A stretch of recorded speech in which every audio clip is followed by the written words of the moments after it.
మన పార్టీలో ఒక జబ్బు ఉందండి. ఆ జబ్బు పేరేంటో తెలుసా? అలక. అలక చాలా ప్రమాదకరమైంది. అలక ఎందుకంటే మీరు అలిగే ఇంట్లో పడుకుంటారు. మాకైతే తెలుసు స్వామి, నువ్వు అలిగేవలేదు. నేను ఇప్పుడే ఉత్తమ్ కార్యకర్తలు కలిసినప్పుడు చెప్పిన, అయ్యా జగన్తో ఎంత పోరాడానో 3 రెట్లు ఎక్కువ నేను పార్టీలో పోరాడాను. నమ్మకున్న సిద్ధాంతాల కోసం పోరాడాలి. నమ్మకుంది అవునప్పుడు అహర్నిశలు కష్టపడాలి. మీరందరూ అనుకోవచ్చు లోకేష్ చెప్తే అయిపోతుంది, అంత సీన్ లేదు.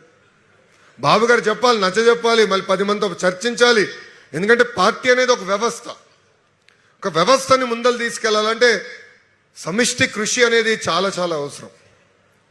సో గతంలో ఈ క్లస్టర్ యూనిట్ బూత్ వ్యవస్థ కానివ్వండి, పార్లమెంట్ పార్టీ అధ్యక్షులు, ఎందుకంటే మనకి ఎప్పుడు జిల్లా పార్టీ అధ్యక్షులు ఉండేవారు. నేను బాబు గారితో గొడవపడి లేదు పార్లమెంట్ పార్టీ అధ్యక్షులు తీసుకురావాలంటే నాకు 1 సంవత్సరం పట్టింది ఆ వ్యవస్థ తీసుకొచ్చేదాన్ని.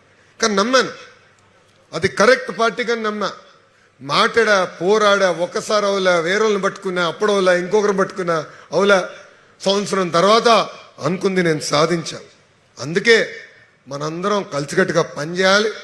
అలక అనేది ఉండదు. అలకం మానేయండి. అంటే ఒక డోలో 650 వేసుకోండి, అలకం మానేయండి. ఏమని ఉంటే రండి. సురేంద్ర గారు ఉన్నారు, ఎంపీ గారు ఉన్నారు, అబ్జర్వర్ గారు ఉన్నారు, అదేవిధంగా పార్లమెంట్ పార్టీ అధ్యక్షులు ఉన్నారు, టీజీ భరత్ గారు ఉన్నారు, నేనున్నా. చర్చిద్దాం, మాట్లాడుకుందాం.